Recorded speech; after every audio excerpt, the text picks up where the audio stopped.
প্রিয় শিক্ষার্থীবৃন্দ, আসসালামু আলাইকুম। কুলিয়ারচর সরকারি কলেজ কর্তৃক আয়োজিত অনলাইন ক্লাসে আমি মোহাম্মদ মাসুদ রানা, প্রভাষক, অর্থনীতি বিভাগ। ইতিমধ্যে আমরা গত ক্লাসে পরিচয় হয়েছি, অর্থাৎ আমার পরিচয়টি তোমাদেরকে দিয়েছি।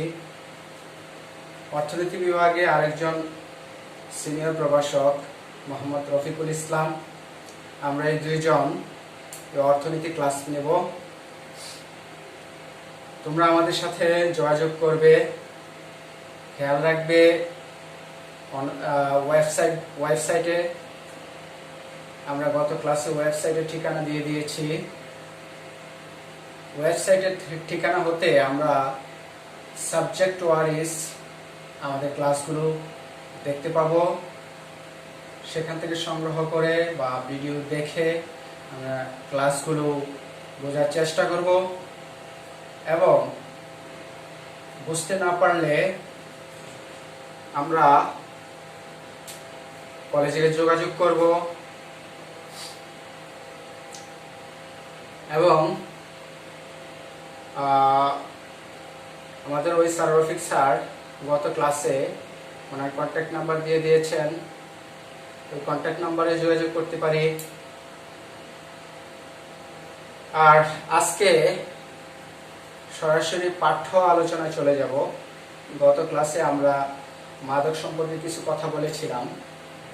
আমরা ওই জিনিসগুলো, ওই কথাগুলো আমরা মনে রাখবো, চেষ্টা করব ওইগুলো থেকে বিরত থাকার জন্য,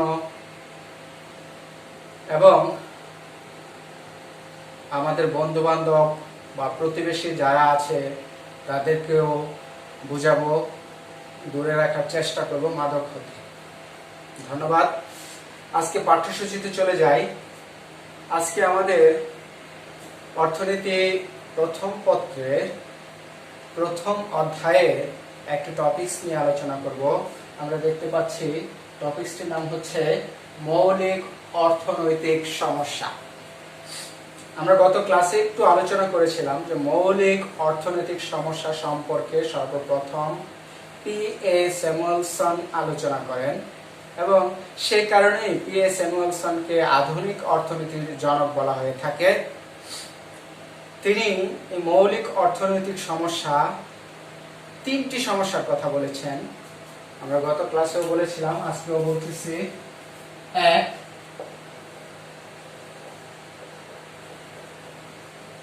কি পণ্য উৎপাদন করব।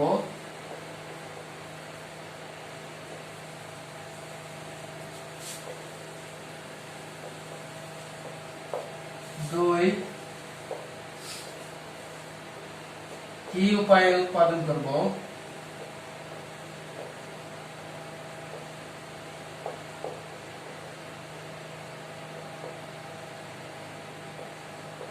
এবং তিন, কার জন্য উৎপাদন করব। এই তিনটি সমস্যা নিয়েই মৌলিক অর্থনৈতিক সমস্যার আলোচনা।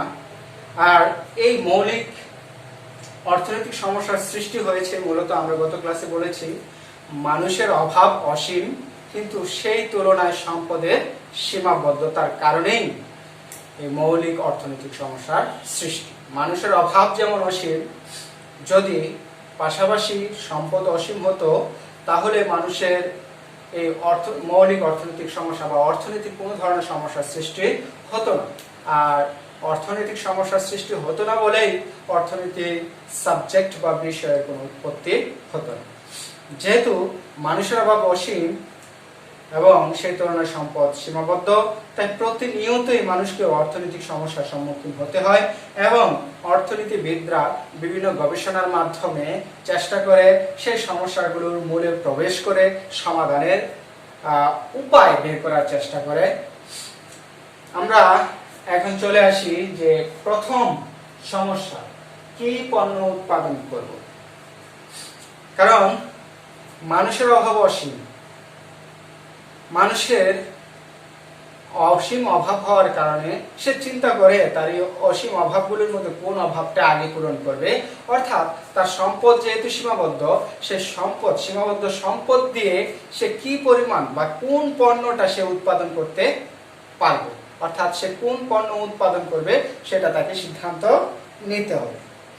তো সেক্ষেত্রে উৎপাদনকারী সিদ্ধান্ত নিবে কি পণ্য উৎপাদন করবে, কতটুকু সে উৎপাদন করবে, কারণ তার সম্পদ সীমাবদ্ধতা থাকার কারণে তার চাহিদা অনুযায়ী সকল পণ্য সে একত্রে উৎপাদন করতে পারে না। যদি সকল পণ্য একত্রে উৎপাদন করতে পারত তাহলে কি পণ্য উৎপাদন করব এই সমস্যার সৃষ্টি হতো না। আর এই সমস্যার সৃষ্টি না হলে কি উপায়ে উৎপাদন করব পরবর্তী সমস্যার সৃষ্টি হতো না। ব্যক্তি যদি প্রথমে চিন্তা করে বের করে ফেলে যে কি পণ্য উৎপাদন করব, তাহলে পরবর্তীতে সিদ্ধান্ত নেয় আমি তো পণ্য নির্ধারণ করলাম, এই পণ্যটা উৎপাদন করব, এখন কি উপায়ে উৎপাদন করব সেটা সিদ্ধান্ত নেয়।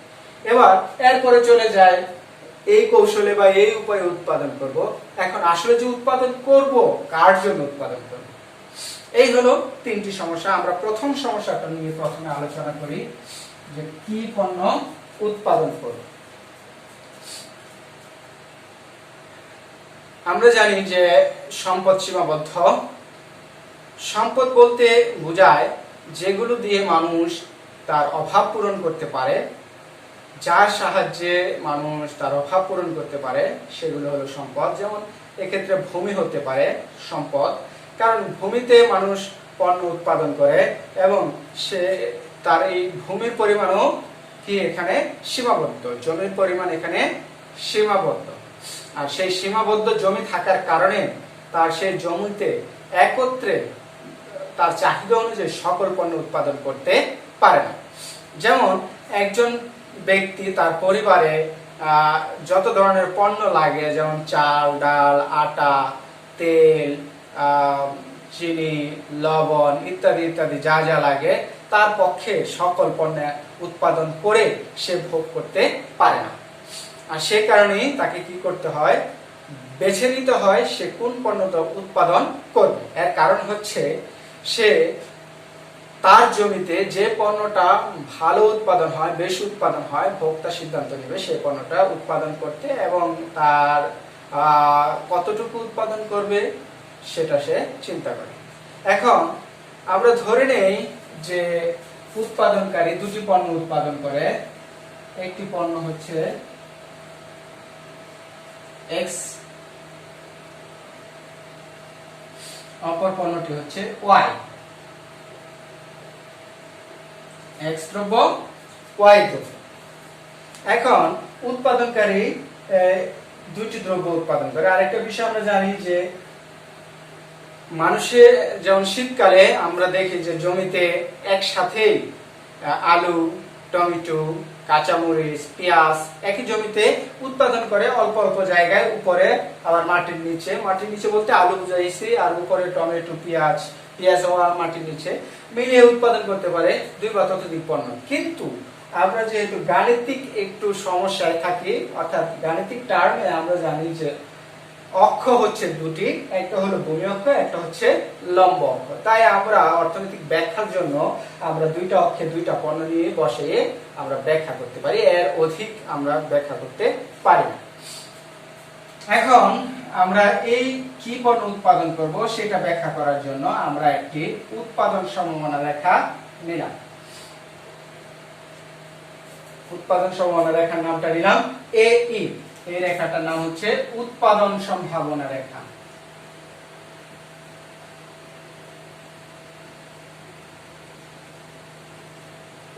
উৎপাদন সম্ভাবনা রেখা, এটার সংজ্ঞাটা হচ্ছে, উৎপাদন সম্ভাবনা রেখার সংজ্ঞাটি হচ্ছে যে রেখার প্রতিটি বিন্দুতে দুটি দ্রব্যের সংমিশ্রণে সর্বোচ্চ উৎপাদন নির্দেশ করে তাকে উৎপাদন সম্ভাবনা রেখা বলে। আবার বলছি, যে রেখার প্রতিটি বিন্দুতে দুটি দ্রব্যের সংমিশ্রণে সর্বোচ্চ উৎপাদন নির্দেশ করে তাকে উৎপাদন সম্ভাবনা রেখা বলে। এই এই রেখার ব্যাখ্যাটাও আমরা এখানে বুঝিয়ে দেব। যাই হোক, এই এ ই হচ্ছে উৎপাদন সীমানা রেখা, অথবা এটাকে আমরা সংক্ষেপে বলে থাকি পিপিসি কার্ভ, পিপিসি রেখা, production possibility curve, production possibility curve, উৎপাদন সম্ভাবনা রেখা। এই রেখার প্রতিটি বিন্দুতে দুটি দ্রব্যের সংমিশ্রণ উৎপাদন হবে এবং এই রেখার প্রত্যেক বিন্দুতে উৎপাদন সর্বোচ্চ হবে। এখন খেয়াল করি যে ব্যক্তি এটা হলো তার জমি। আমরা আরেকটু সহজভাবে বোঝার জন্য বলে দেই যে এটা হলো আমাদের জমির সীমানা, যেটাকে আমরা আইল বলে থাকি, গ্রামের ভাষায় বলে থাকি লাইন। এটা হচ্ছে আমাদের জমির সীমানা। আমি ব্যাখ্যা বোঝানোর জন্য বলতেছি, আসলে জমির সীমানা না, এটা হলো আমাদের উৎপাদন সম্ভাবনা রেখা। তবে ব্যাখ্যা সহজে বোঝার জন্য আমরা তুলনা করলাম। এই রেখাটা হচ্ছে জমির সীমানা বা বাউন্ডারি, যেটা আমরা জমির লাইন বলে থাকি বা আইল বলে থাকি। এই হলো তার পুরো জমি। এখন উৎপাদনকারী তার পুরো জমিতে যদি এক্স পণ্য উৎপাদন করে, কি পণ্য? এক্স পণ্য, তাহলে তার পুরো জমিতে এক্স পণ্য উৎপাদন করতে পারে ও থেকে ই পর্যন্ত। অর্থাৎ পুরো জমিতে এক্স পণ্য উৎপাদন করলে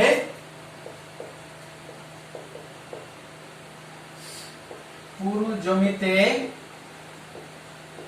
এক্স পণ্য কতটুকু উৎপাদন হয়? ও থেকে ই পর্যন্ত, ও থেকে ই পর্যন্ত, অর্থাৎ ও ই। সেই ক্ষেত্রে ওয়াই এর উৎপাদন কত হবে? অনেকে আমরা ভুল বলে থাকি ওয়াই এর উৎপাদন ও এ, আসলে ও এ ওয়াই এর উৎপাদন হবে না, কারণ আমরা বলেছি যে পুরো জমিতে যদি এক্স পণ্য উৎপাদন করি তাহলে ও ই, তাহলে ওই জমিতে তো আমি ওয়াই পণ্য লাগাই নাই, উৎপাদন বপনই করি নাই, পণ্য বীজ বপনই করি না, তাহলে সেখানে ওয়াই পণ্যের উৎপাদন কোথায় থেকে হবে? অর্থাৎ সেখানে ওয়াই পণ্যের উৎপাদন হবে কি? 0, অর্থাৎ 0। তাহলে পুরো জমিতে এক্স পণ্য ও ই হলে ওয়াই পণ্যের উৎপাদন কি হয়ে যাবে? ওয়াই পণ্য হয়ে যাবে 0। আবার যদি পুরো জমিতে ওয়াই পণ্যের উৎপাদন করি তাহলে হবে ও এ, সেই ক্ষেত্রে এক্স পণ্যের উৎপাদন হয়ে যাবে 0, কারণ তার পুরো জমিতে ওয়াই পণ্য বপন করেছে, তাই ওয়াই এর উৎপাদন হবে, বাট এক্স পণ্যের উৎপাদন সেখানে হবে না। আবার উৎপাদনকারী ইচ্ছা করলে দুটি দ্রব্যের সংমিশ্রণে উৎপাদন করতে পারে। যেমন উৎপাদনকারী সে এই বি বিন্দুতে উৎপাদন করতে পারে, সে সি বিন্দুতে উৎপাদন করতে পারে, আবার সে ডি বিন্দুতে উৎপাদন করতে পারে।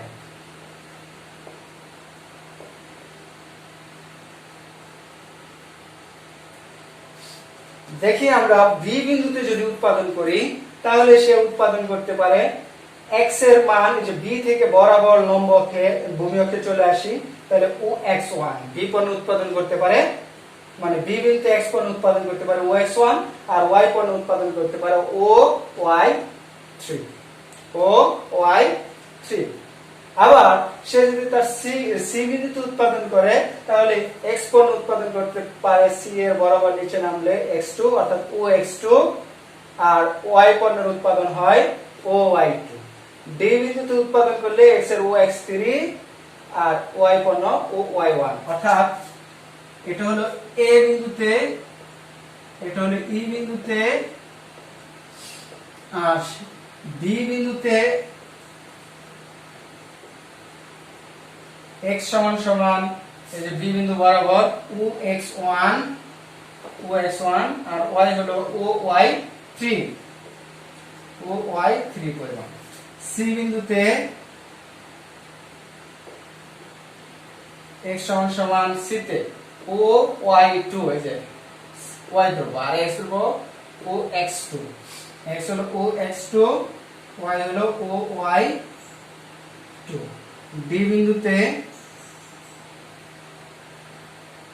x এর বরাবর d থেকে x এর বরাবর x3, ও x3, যে d থেকে বরাবর x3, আর এদিকে বরাবর y1, তাহলে x এর জন্য ও x3, y এর জন্য ও y1। শিক্ষার্থীরা আমরা দেখতে পাচ্ছি যে বি বিন্দুতে, সি বিন্দুতে, ডি বিন্দুতে উৎপাদন করলে এক্স এর কিছু উৎপাদন হচ্ছে, ওয়াই এর কিছু উৎপাদন হচ্ছে। বাট এ বিন্দুতে অথবা ই বিন্দুতে, এ বিন্দুতে অথবা ই বিন্দুতে উৎপাদন করলে দেখা যায় পুরো জমিতে হয় এক্স এর উৎপাদন হয় অথবা পুরো জমিতে ওয়াই এর উৎপাদন হয়, সেই ক্ষেত্রে আরেকটা পণ্যের উৎপাদন জিরো হয়ে যায়।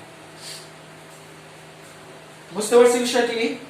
এখন উৎপাদনকারী ইচ্ছা করলে সে A B C D E এই বিন্দু, আরো অসংখ্য বিন্দু, তুমি এখানে বিন্দু, এখানে বিন্দু, এখানে বিন্দু, এখানে বিন্দু, এখানে আরো হাজার হাজার বিন্দু দিতে পারো, যে কোনো বিন্দুতে তুমি উৎপাদন করতে পারো, কারণ প্রত্যেকটা বিন্দু এই উৎপাদন সমানা রেখার ভিতরে আছে। আবার উৎপাদনকারী ইচ্ছা করলে এখানে এফ বিন্দু দিলাম, এই যে এফ বিন্দু, উৎপাদনকারী ইচ্ছা করলে এফ বিন্দুতে উৎপাদন করতে পারে, কারণ এফ বিন্দুটা তার জমির ভিতরেই আছে। কারণ এটা কি বলেছিলাম, জমির আই বা সীমানা বা বাউন্ডারি বা লাইন। তাহলে সে ইচ্ছা করলে এফ বিন্দুতে উৎপাদন করতে পারে, কিন্তু এফ বিন্দুতে উৎপাদন করলে সম্পদের পূর্ণ ব্যবহার হয় না, কিছু সম্পদ অপূর্ণ ব্যবহার, মানে বাকি থেকে যায়, ব্যবহার হয় না। যেমন এক বিন্দুতে যখন আমরা চিন্তা করব, তখন সেই উৎপাদন সম্ভাবনা রেখার সমান্তরাল করে আরেকটা রেখা অঙ্কন করতে হবে, এই যে ডট ডট দিয়ে দিলাম। তাহলে এক বিন্দুতে উৎপাদন করলে তার জমিতে উৎপাদন হয় এইটুকু জমিতে, এক বিন্দুতে উৎপাদন করলে তার উৎপাদন হয় এইটুকু জমিতে। সেক্ষেত্রে কি হচ্ছে যে এই অংশটুকু জমি আমার কি থাকবে, খালি পড়ে থাকবে সম্পদের। এটাকে বলা হয় অপূর্ণ ব্যবহার, অর্থাৎ পূর্ণ এখানে ব্যবহার হয় নাই, কিছু সম্পদ খালি পড়ে আছে, ওই সম্পদ দিয়ে সে উৎপাদন করতে পারত।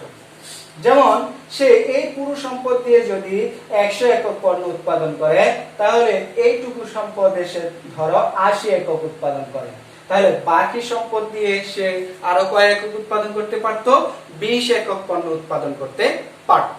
তাহলে বোঝা যাচ্ছে যে এফ বিন্দুতে উৎপাদন করতে পারে, কারণ এটা তার জমির সীমানার ভিতরে। বাট এফ বিন্দুতে সে উৎপাদন করবে না, কারণ এখানে উৎপাদনের পরিমাণ কম। তাই একজন যুক্তিশীল উৎপাদক বা উৎপাদনকারী এফ বিন্দুতে উৎপাদন করে না, কারণ তার উৎপাদন কম হয়। আবার যদি একটা বিন্দু, এখানে ইউ একটা বিন্দু দিলাম, আরেকটা বিষয় বলি যে এফ বিন্দুটাকে, মানে জমির ভিতরে যে একটা বিন্দু যদি দেওয়া হয়, এটাকে বলা হয় অর্জনযোগ্য অঞ্চল, অর্জনযোগ্য অঞ্চল।